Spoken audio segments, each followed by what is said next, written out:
এয়া মই 4টা আম লৈছোঁ আৰু এই আমখিনি মই আধা ঘণ্টামান নিমখৰ পানীত তিয়াই থৈ দিছিলোঁ। এতিয়া যিহেতু আমৰ বতৰ, প্ৰত্যেকেই কম বেছি পৰিমাণে আমৰ আচাৰ নিশ্চয় বনাইছে।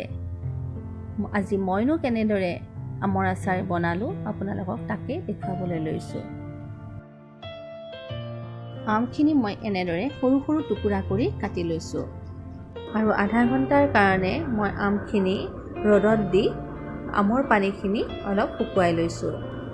এয়া কাশ্মীৰী মিৰ্চ পাউডাৰ, মিঠি গুটি, হালধি, সৰিয়হ আৰু নিমখ।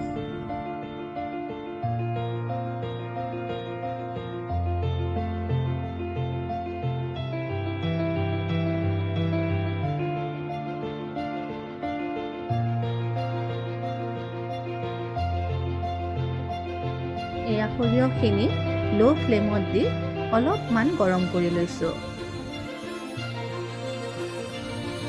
সৰিয়হখিনি যদি খুব ভালদৰে ৰ'দত দি শুকুৱাই লয় তেতিয়াহ'লে কেৰাহীত গৰম নকৰিলেও হৈ যায়।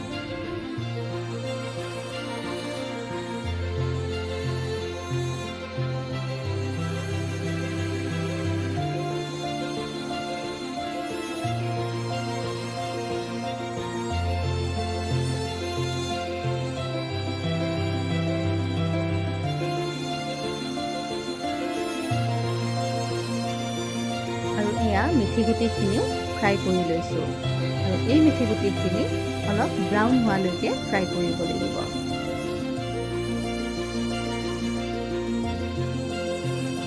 এই মিঠি গুটিখিনি অলপ মচমচীয়া হ'ব লাগিব, কাৰণ এইখিনি মই গোটে গোটে ৰাখিম নিপিচাকে।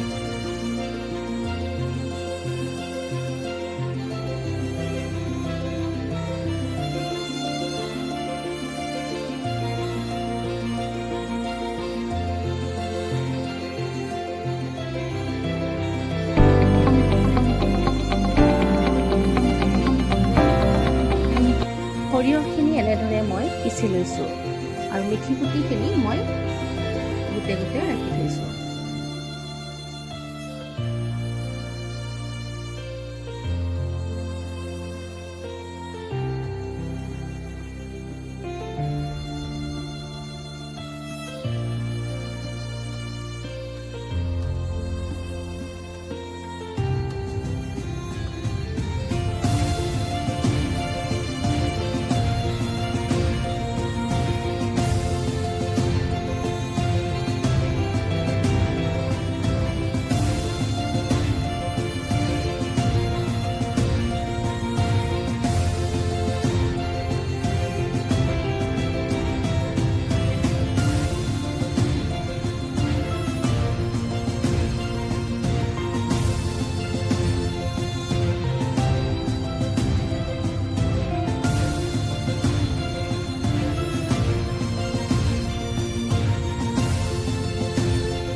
মছলাখিনিৰ লগত মই এচিকুট হিং দি দিছোঁ।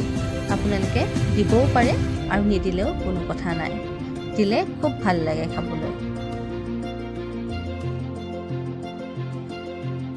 এই আটাইখিনি মছলা খুব ধুনীয়াকৈ সানি ল'ব লাগে, তাৰ পিছতহে আচলতে মিঠাতেলটো এড কৰিব লাগে।